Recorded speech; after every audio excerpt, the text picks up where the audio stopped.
This is Newsmax TV. I'm Ashley Martella. It's our pleasure to be joined once again by four-term Missouri U.S. Senator Kit Bond.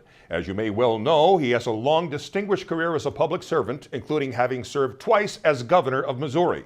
He's the vice chairman of the Senate Intelligence Committee. He's also on the Appropriations and Environment and Public Works Committees. Welcome back to Newsmax, Senator Bond. Ashley, it's always a pleasure. Thank you very much for having me on. All right, the Senate now gets the companion health care bill, the so-called fix-it legislation passed by the House.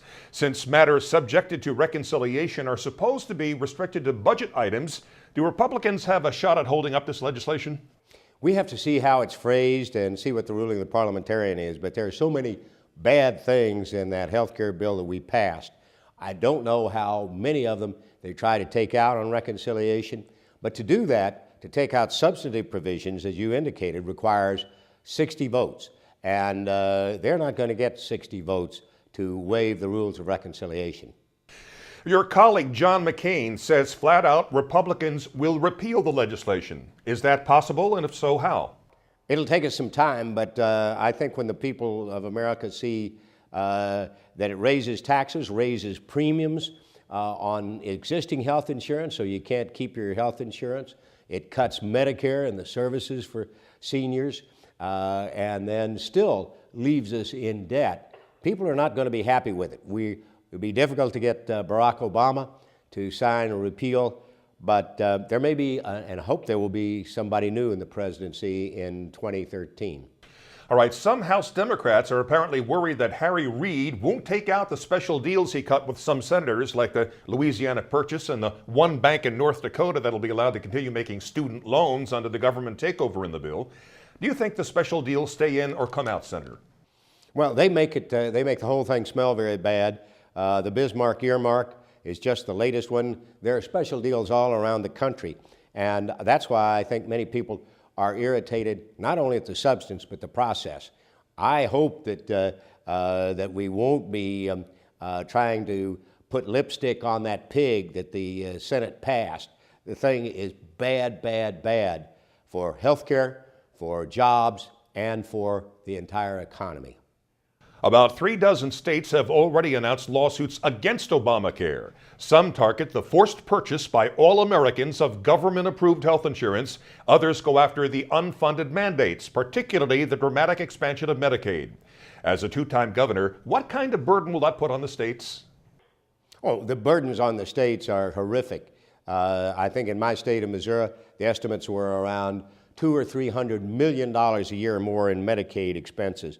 And most state budgets are strapped. States are fighting hard to deal with the budget shortfalls they have, and that Medicaid burden that they're throwing on them is another pail of water on the drowning state budgets.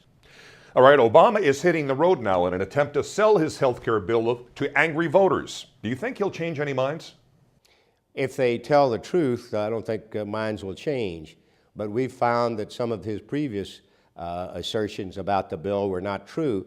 So I hope that the media and certainly the Republicans will be checking to see if his statements accurately reflect what the bill does.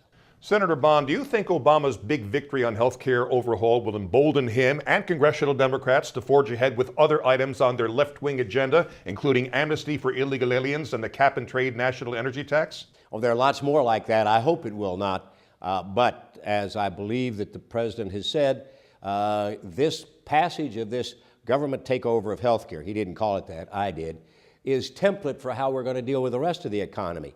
If they do that, we are rapidly going to become like socialized country with government making the decisions, which I think will destroy jobs, and people will really understand how serious a mistake this was.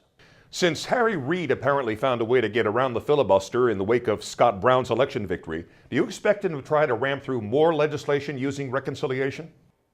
Well, the reconciliation is limited, and I believe there are some limits on it, but what the House is talking about putting in it, destroying the private sector health care, the private sector student loan insurance, which would affect 15 million families, and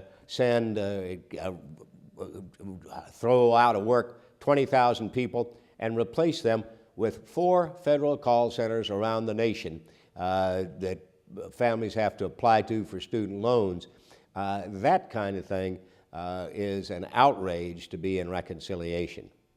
All polls show overwhelming public opposition to this, and yet House Democrats forced it through anyway, popped the cork on champagne bottles, and celebrated late Sunday night.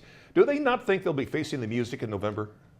I think it may be more accurate to say that they put red bandanas on their head and took a drink of sake and went out on what I believe will be a kamikaze mission.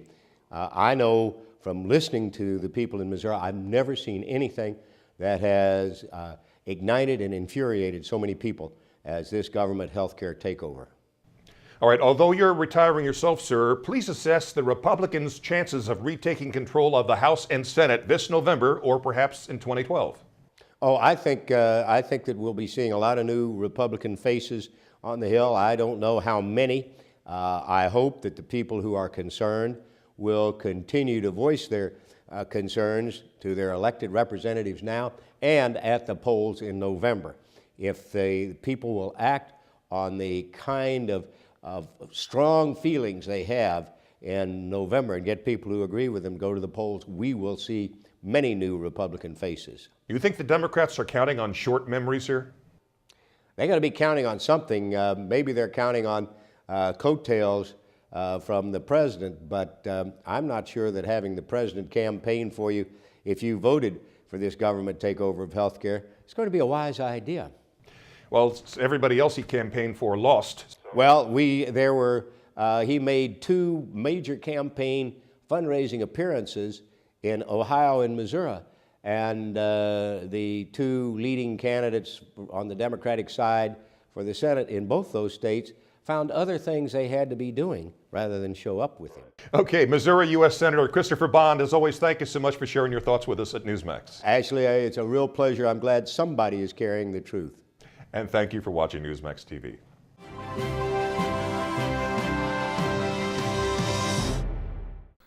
Sarah Palin's new book, Going Rogue in American Life, will be released on November 17th. You can be among the first to get your copy. Check out our incredible free offer for Sarah's new book. Just go to Newsmax.com and click on the top banner for this great offer. Act today.